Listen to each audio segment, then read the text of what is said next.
Hey, hey, hey, welcome y'all. So I am back. I did a masterclass earlier today, this morning around 11 a.m. Eastern Standard Time, and I promised everyone I'd circle back and do it again. So here I am. Welcome, welcome, welcome. So if you're watching this in real time, it is Friday, 4:30 p.m. Eastern Standard Time, which means I am cutting into your happy hour. So we're just going to get to it. Let's get this thing going. All right, all right. Hey, everybody.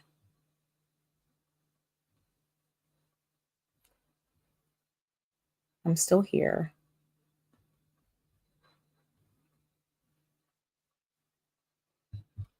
So, welcome to Sustainable Wellness Long Term Strategies for Better Mental Health. So, imagine being a high performing executive, someone at the top of their game, driving significant results for their organization. So you're like doing it, doing it. You're the person who gets the results, you make things happen. But beneath that successful facade lies a constant battle with stress, anxiety, and burnout. So let me tell you about Lisa. Lisa graduated at the top of her class. She went directly to grad school for her MBA. She finished a semester early, started her family, climbed the corporate ladder, kicked through some glass ceilings, and she is the youngest director in her division and manages an entire North American market. So you get the picture, like Lisa is really doing it. She has a full social life, attends all of her kids' events, and looks amazing for her age. But Lisa has a secret. So let me ask y'all something. How are you really doing? Right? So, under the surface, when you are alone, when you're by yourself, when you lie down at night and you're thinking through things, how are you really doing? Lisa was a high achieving professional who seemed to have it all except for peace of mind, right? And we know that having a peace of mind is priceless. Despite her outward success, Lisa's life was a whirlwind of stress and exhaustion. She felt like she was constantly running on empty, with no time left for the people who mattered to her the most, her friends and her family. Her days were filled with anxiety and her nights were restless. Poor time management compounded her issues, leaving her feeling overwhelmed and out of control. I felt like I was drowning, is how Lisa describes it. I was always on edge, and even the simplest things seemed like I couldn't get them done. I had no idea how to break free from this cycle of stress and anxiety.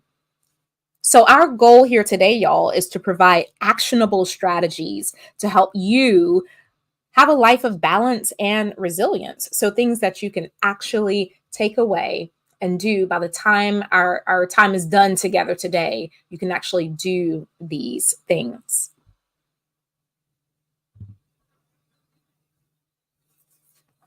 So I'm Dr. RJ, and I'm honored to welcome you to Sustainable Wellness Long-Term Strategies for Better Mental Health. If you don't know me already, thank you for joining and thank you for tuning in and all those things. I am a clinical psychologist and I help busy executives optimize their mental health so that they can eliminate excessive stress and maximize time.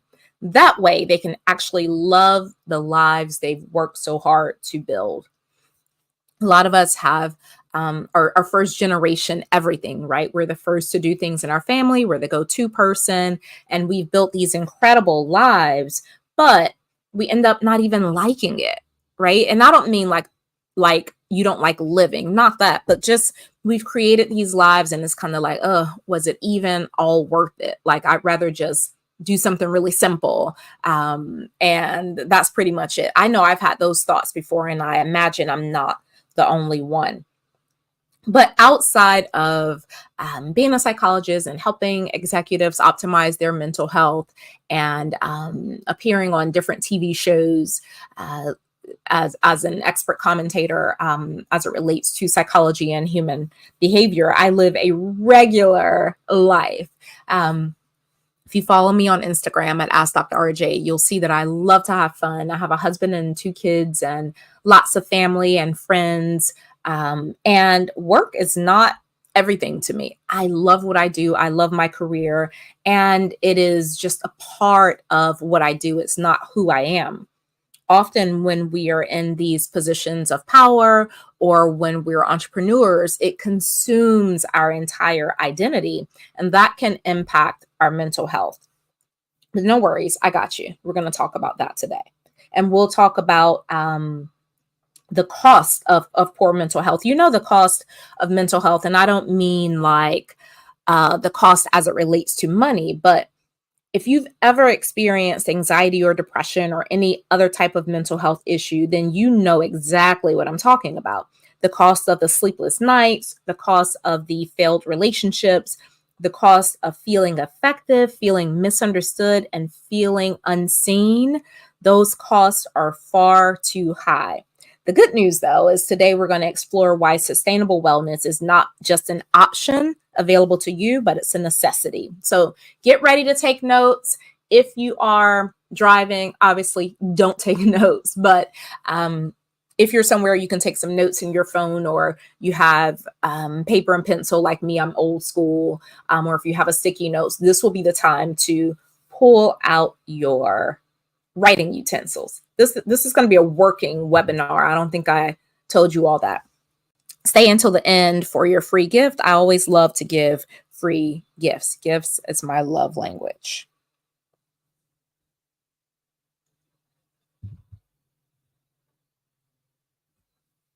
Do the best you can until you know better. Maya Angelou said that. And she also said, then when you know better, do better. And so I feel like that's important. Like often we'll use the excuse, I didn't know. And so I decided to show up more in our community and talk more about mental health, so that can no longer be a reason that we're not living our best balanced and fulfilled lives.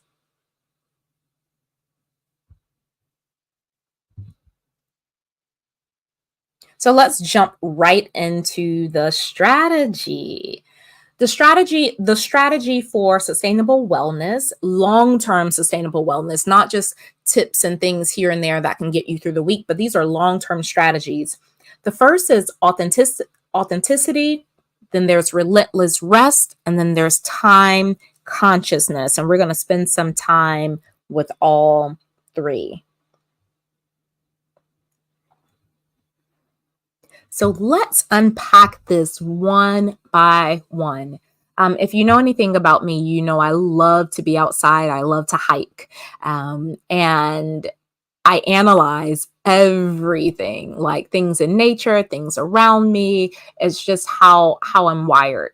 And so when I think about the art of balance, which is a framework I created, and I think about authenticity, relentless rest, and time consciousness, they each all have individual components, and we're just going to go over a little bit of it today. Authenticity, your favorite self. Now, sometimes you may hear me say the best version of yourself, the ideal version of yourself, but your favorite self is what we mean when we're talking about authenticity, the favorite version of yourself. The version of yourself where you know you're doing your personal very best, not based upon others' expectations or anything like that, but your personal very best. So take a moment. I'll give you the strategy. 1 second. Take a moment and list 3 behaviors that your favorite self would do. 3 behaviors that your favorite self would do. So my favorite self wants to sleep really good at night, wants to be healthy completely all around. My favorite self wants to be there for my friends and family. My favorite self wants to have balance. So there are all kinds of things that I think about when I think about my favorite self. So List your 3 behaviors of your favorite self. Feel free to put it in the comments of wherever you are streaming from. There's Facebook and there's Instagram Live and YouTube and LinkedIn, or wherever you are with us today. Go ahead and share 1 or 2 of behaviors of your favorite self. And if you're not comfortable sharing, no worries. At least write it for yourself. So again, an example of that, my favorite self would not skip workouts. Oh my goodness. So I skipped my workout today because I was catching up on work. And that is not an excuse. I tell myself all the time, like, work is going to be there. These things are going to be there, but your health you can't replace that. And so my favorite self would make it to my workouts and would push through no matter what. My favorite self will also be hydrated. I have more water than coffee, and I would definitely get 8 hours of sleep every night. Now, I don't play about my sleep, and we'll talk about that. But my favorite self does that on a consistent basis. My favorite self is calm and not easily rattled, and not easily agitated or activated. And so 3 behaviors that allow me to be my favorite self would be meditating, because that'll keep me from being reactive and it'll allow me to be calm. Journaling is another behavior. It gives me insight into who I am and really what I'm feeling and what's happening in the moment. And then also keeping up with being in the moment, being present. I can go really far into the future and miss what's right there in front of me. So if you've ever hung out with me, you know that I do not keep my phone out. Like, if my phone is out, it's for pictures and videos only. Because when I'm with someone, the goal is to be with someone. I'm wherever my feet are. So the strategy: list 3 behaviors of your favorite self. And then show up as that person as much as you can. Next, relentless rest. So remember, we talked about 3 strategies. Oh, we're talking about 3 strategies: authenticity, relentless rest, and time consciousness. So now we're talking about relentless rest. That's a non-negotiable quality 6 to 8 hours of sleep every single night that ends in Y, right? So a non-negotiable 6 to 8 hours of sleep. Some people really only need 6 hours. I'm not those people. I probably need 9 hours. I can function on 7.5 and still be pretty sharp. But 9 is where I feel completely rested, and when I'm the most productive. So for your relentless rest, a non-negotiable 6 to 8 hours of sleep. I happen to use an Oura Ring, but there are all types of other things you can use. There are different watches and bands and apps and other devices you can use to monitor your sleep. But I say check out that data. It's important.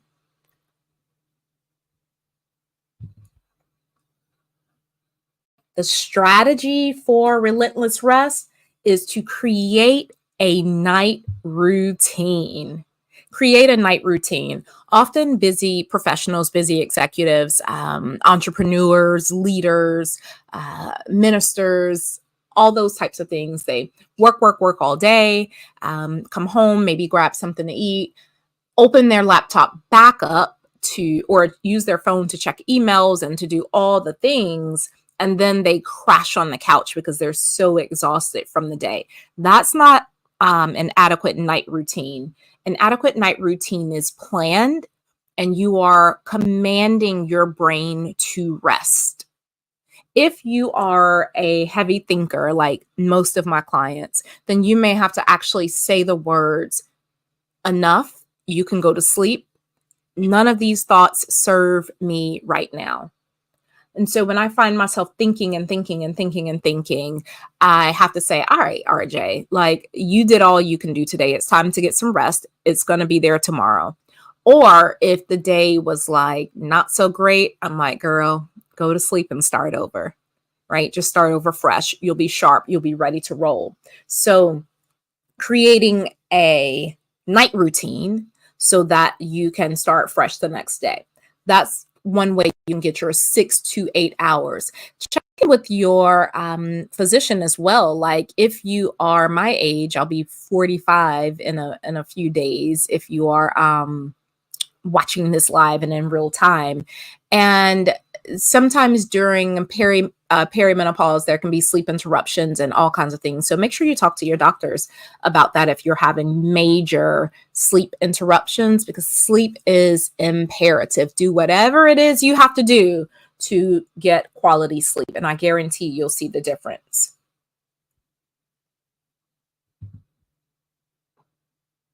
Time consciousness. Let your calendar be your board of directors. So, if you're just joining, welcome. I'm Dr. RJ. I'm a licensed clinical psychologist, and I help busy professionals eliminate stress, anxiety, and burnout so that they can love the life that they worked so hard to build. And we're talking about strategies, long-term strategies to sustain wellness and to have better mental health.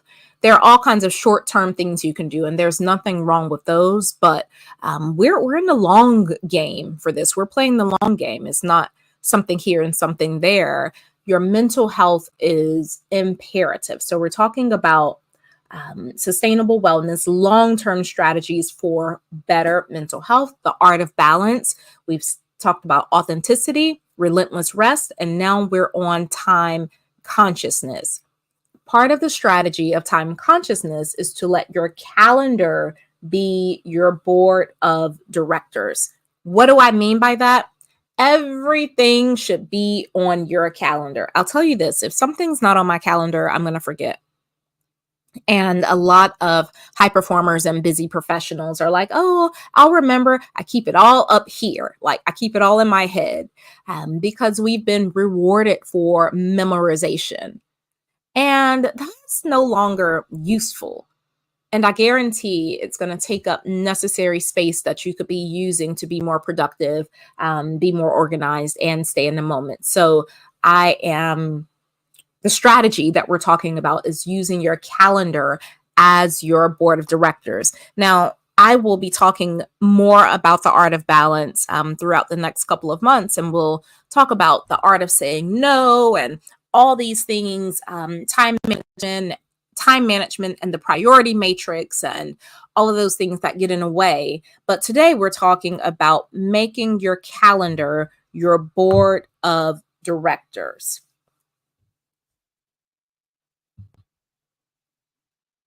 So the strategy for that, y'all ready? Take a deep breath. Schedule a do nothing day. A do nothing day.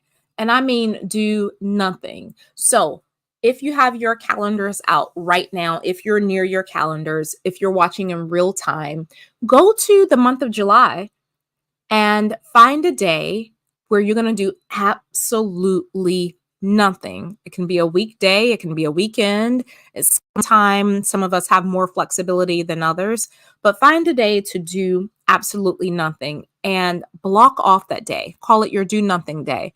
If it makes you feel guilty to say do nothing, call it your recharge day or your refresher day, right? Go ahead and find one day in July where you're going to do absolutely nothing. Let me tell you why this is helpful. It's helpful because your brain likes predictability. It likes homeostasis. It likes for things to stay the same. So if you happen to be in a sprint season, meaning you're working, and your brain doesn't know when it's going to get a rest or a reprieve, then it will stop using as much energy. And so if you have these do nothing days pre-scheduled already there, then your neural pathways will go in a direction of saying, okay, I know I have a rest day coming. Let me get all of this done, do it well so I can enjoy my full rest day. If you don't have any days where you're doing absolutely nothing, then your brain is going to start conserving is the word, conserving energy. And you don't necessarily want that because that will get in the way of productivity. So, your strategy is to schedule a do nothing day. Now, once you've done that, later on today, later on this evening, later maybe tomorrow, go ahead and schedule once a month a do nothing day, like where you're doing absolutely nothing. Block your calendar as busy and commit to doing absolutely nothing. That may feel uncomfortable for some of you, but it's so, so necessary. We rarely unplug. We're always doing something, even if it's something fun or enjoyable. The somethings add up. And in order to have long term, sustainable mental health, it's important that we play the long game and make sure that we're resting and recuperating and recharging on a regular and consistent and predictable basis. All right.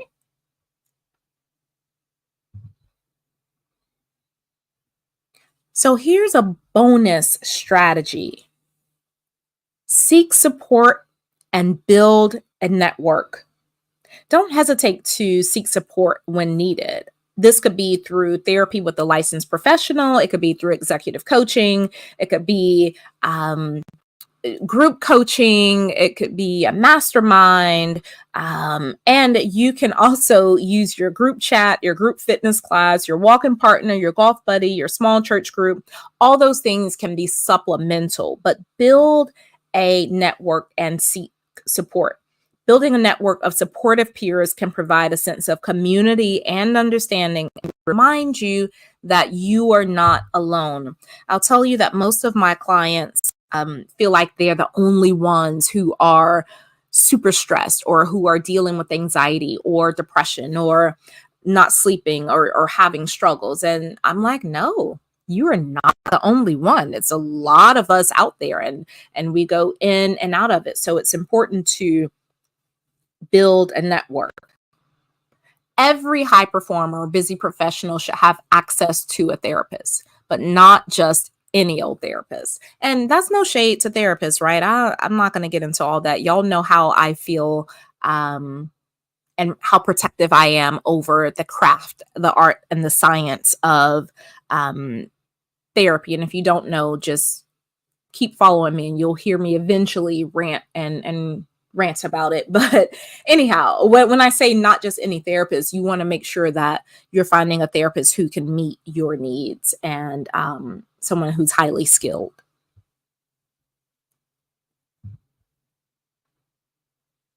Would you climb Machu Picchu alone?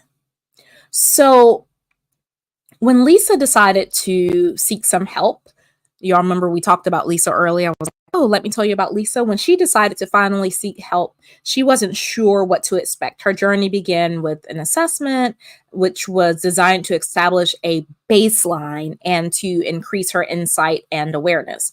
This initial step was crucial in identifying the root causes of her struggle. So it's kind of like, okay, let's see what's really going on here.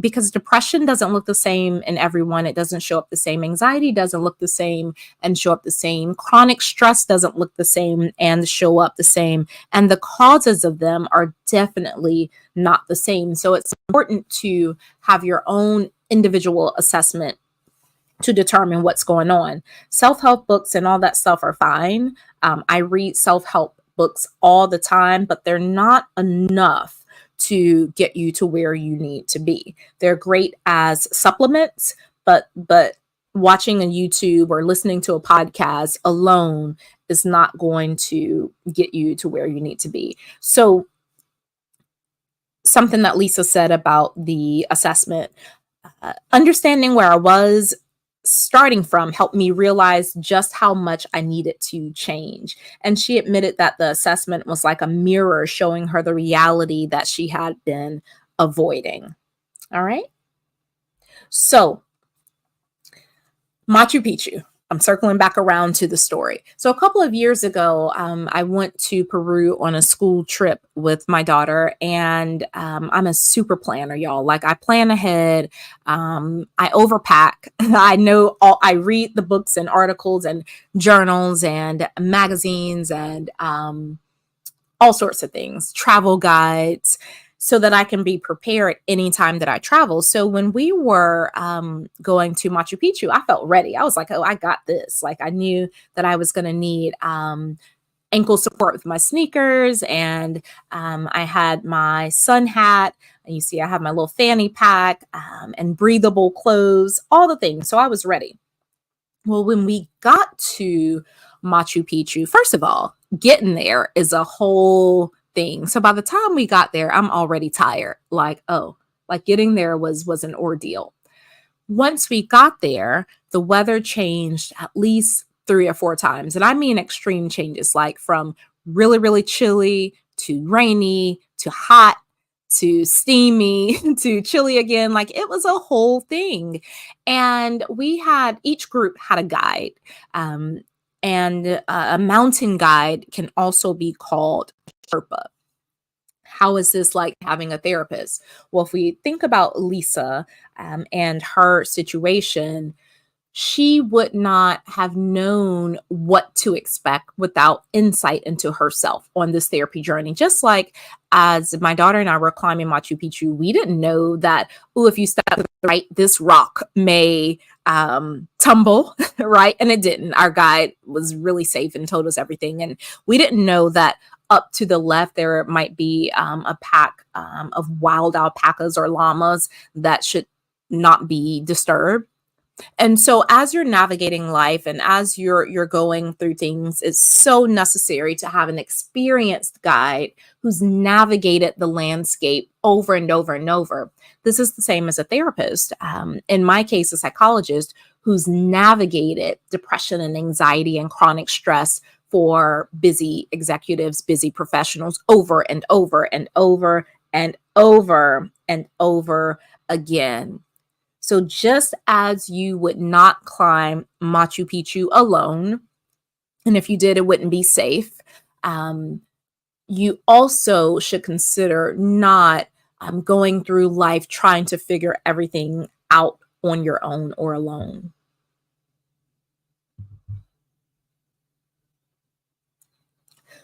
When I'm working with clients, I like to use data, right? And so, if you're just joining, we're talking about strategies for sustainable wellness.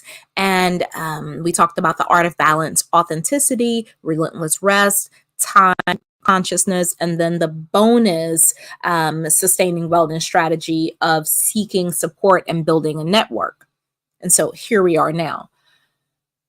In one of the groups I work with groups and individuals, groups and various companies and individuals. In just 8 weeks, the level of stress, anxiety, and depression was cut in half. Cut in half. This is just 8 weeks, not even one on one, but an awareness of how putting skills into place consistently, day after day after day, will eventually create change. So you basically have two options at this point.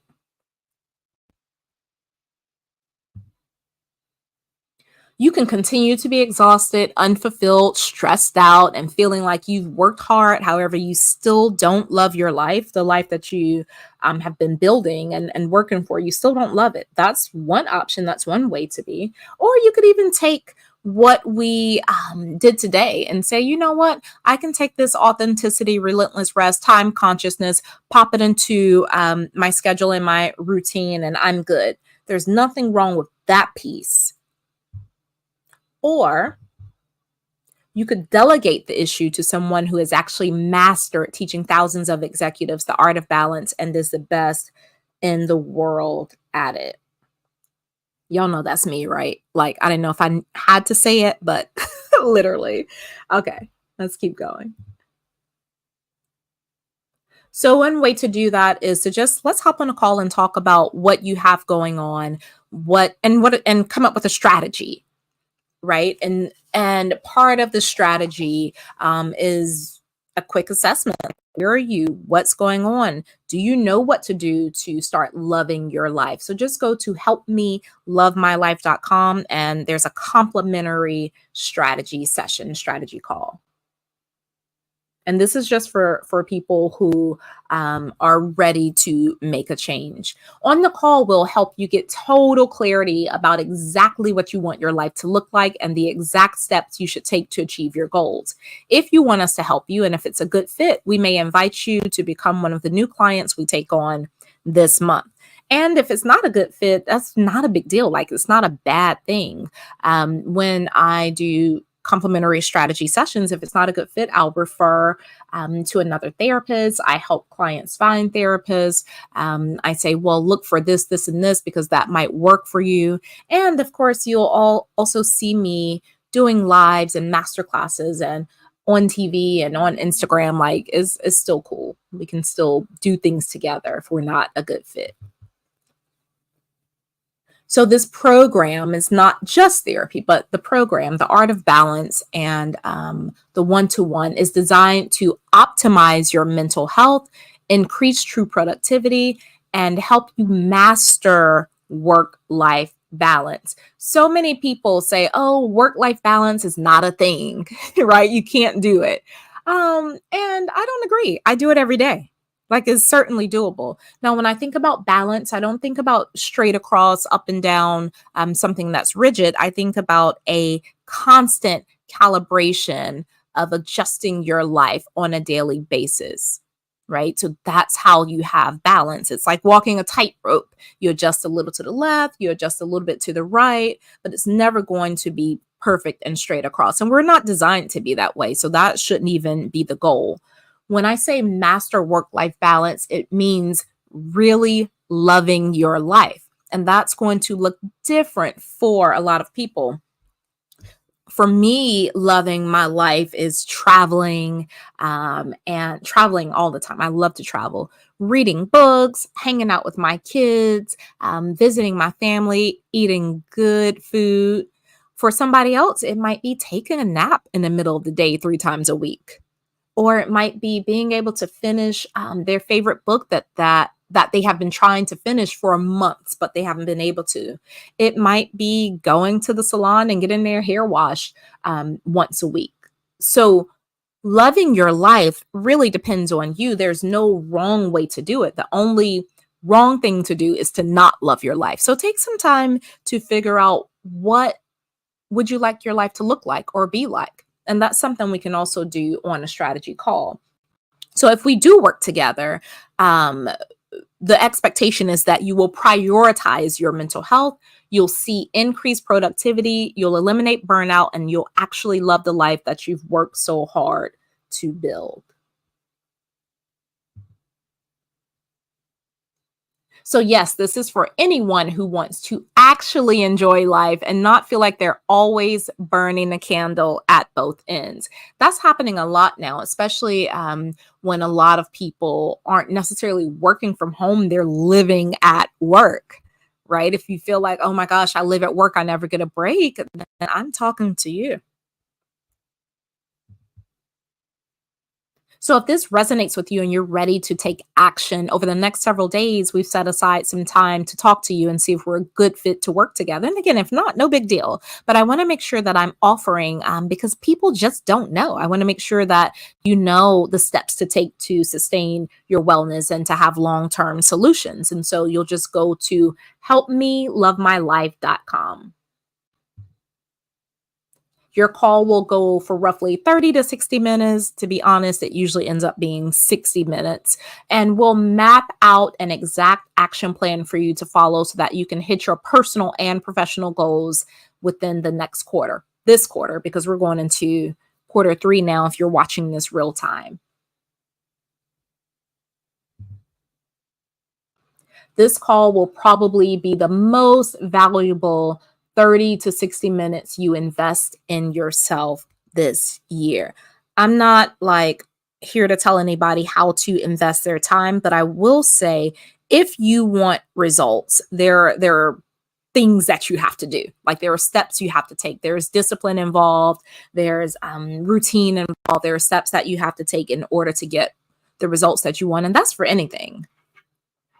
When I talk about loving your life, I'm not talking about perfection. So I have problems and issues and things come up and a little drama here and there. And I mean, it happens, like stuff happens. But when I talk about loving your life, and even with all of that, I still love my life.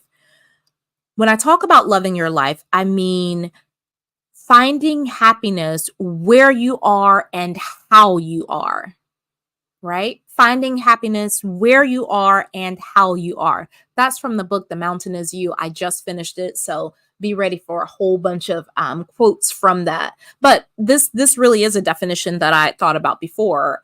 She mentioned it. It's finding happiness where you are and how you are. That's what loving your life is. It's not about everything is perfect. It's not about, things falling into place and never having difficult times or whatever. That's not what I'm talking about. I'm talking about gratitude. I'm talking about building and maintaining and sustaining a life that you can feel good about overall.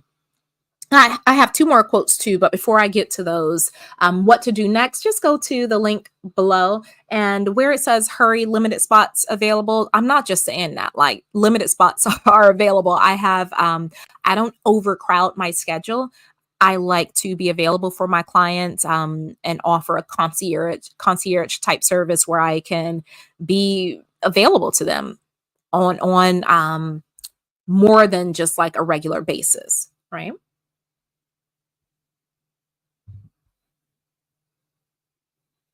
So I've said it already. Schedule your complimentary session now. Helpmelovemylife.com. So I'm going to give you the quotes and then I'll tell you one last thing about Lisa. So a couple of other quotes when I was thinking about, I want to make sure that my clients or prospective clients or people who are looking to really love their life don't misunderstand what I mean by that. And I'm like, well, how else can I say it? Quotes are always a good way to say it. So something that I put on my Instagram story yesterday is the wolf that wins is the one you feed. And when I read that, it hit me. I'm like, oh yeah, right. And so in the world of psychology, it's basically you get more of what you focus on. If you're focusing on wellness, if you're focusing on gratitude, that's going to be the biggest portion of your life. Another quote that talks about tougher times. In the middle of winter, I at last discovered that there was in me an invincible summer. Oh, man, that's a really good one too. One, because I really do love summer. I'm a July Cancer, an outside, outdoor, beach, summer girl, flip-flops at heart. But there can be times where life feels cold and we can be in seasons where life gets cold, literally and figuratively. But that's where you can discover that your joy is within. And all of that comes through working with the professional to guide you through and walk you through. Last quote, my dark days made me stronger, or maybe I was already strong and they made me prove it. That's going to be in my stories tomorrow on Instagram because I think I want to say some more about that. So one last thing about Lisa. Lisa's life now is a testament to the transformative power of therapy. She has achieved a balanced life where she can effortlessly manage her professional responsibilities while still having time for her friends and family. Her newfound organizational skills have not only made her more efficient, but also more relaxed and content. Lisa has said over and over, I never thought I could feel this way, so calm and in control. Therapy didn't just help me manage my time better, it taught me how to live better. I'm more successful now because I'm not just surviving, I'm thriving. And there are hundreds and hundreds and hundreds and hundreds of Lisas out there who deserve to live a balanced life and love their life, and not just Lisas. I was trying to think of a L name for a guy. Maybe Lisa's and Leo's. I don't know. Anyhow, I'm off track, but you guys get what I'm saying.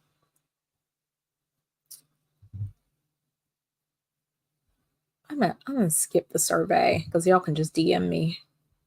So here's your free gift. Don't go anywhere though. Here's your free gift. It's a guide for busy professionals. You just text Be Well to 833-451-4258.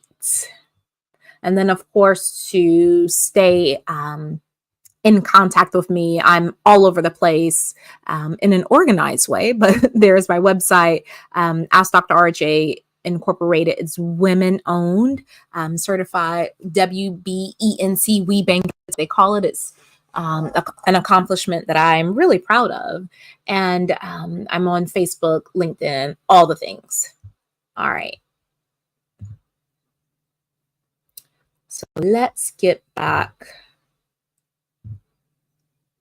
Okay, so let me do a quick review. Because if you're just joining or if you came in midway, you might be like, what is this slideshow? What is happening? So I'm going to do a quick review for you. Let me just go to my notes. Give me just a second. All right. So again, I'm Dr. RJ, licensed clinical psychologist. I help busy professionals and executives eliminate stress, anxiety, and burnout so that they can live their best balanced lives. And when we talked about sustainable wellness today, we began a strategy based upon the art of balance, which is my framework that I created based upon the art of balance, which is authenticity, relentless rest, and time consciousness. Let me slow down so I can. Let me slow myself down. Sometimes my brain goes way faster than my speech. I know I'm not the only one. So quick review. All right, y'all. 1 second. Let me pull myself together.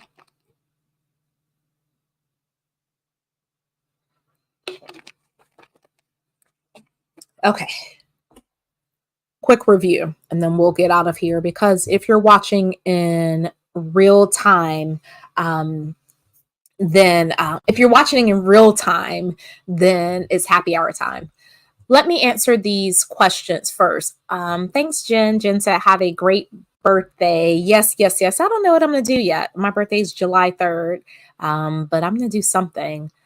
All right. What does a do nothing day look like? What does nothing mean? So, oh, that's a good question. And I always get that from the busiest people, because they're like, what you mean do nothing? Like, I don't, that doesn't seem like a thing.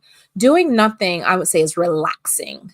And so once you schedule that time out, doing nothing could be anything that fills you back up.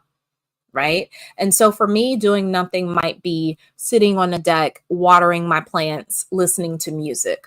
That could be something. For someone else, it might be binge watching a show because they never get to watch TV.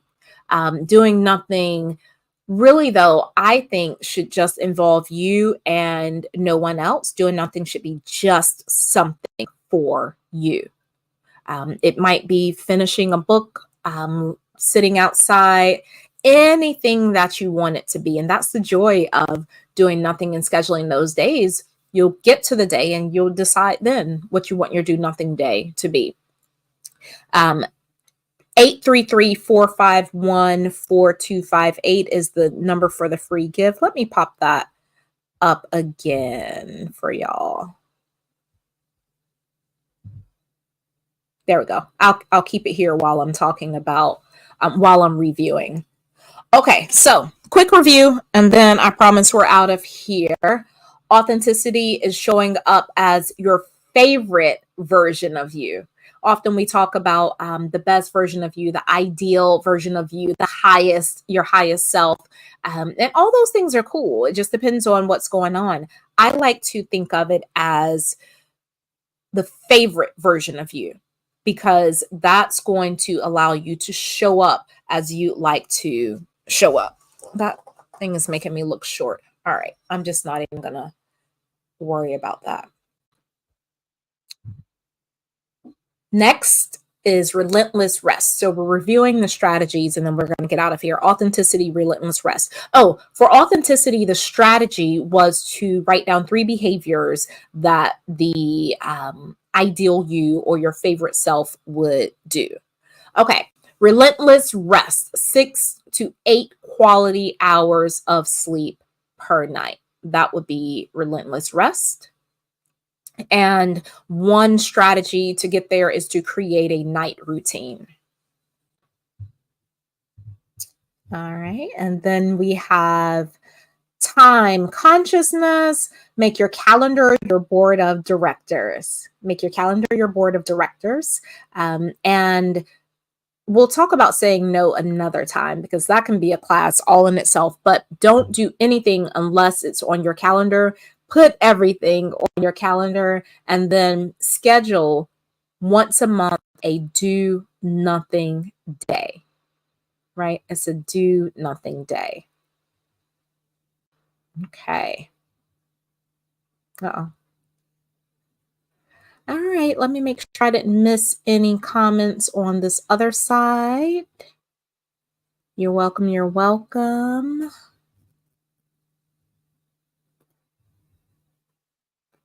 Okay, y'all. So that is it. I'm going to love you and leave you. This has been an amazing time together. Remember that wellness is a journey, and it's a journey that's not meant to be done alone. Often we think, oh, I can do that. I'm just going to put these 2 or 3 things in place. Remember the analogy, would you climb Machu Picchu alone? Right? I mean, you could, but is that the best idea? No. So that's it. Have a wonderful day. I hope this was helpful for you. If it was helpful, send me a shout out on social media so I'll know. Tell me what your favorite thing was and what you plan to use. And that's it, y'all. All right. Bye.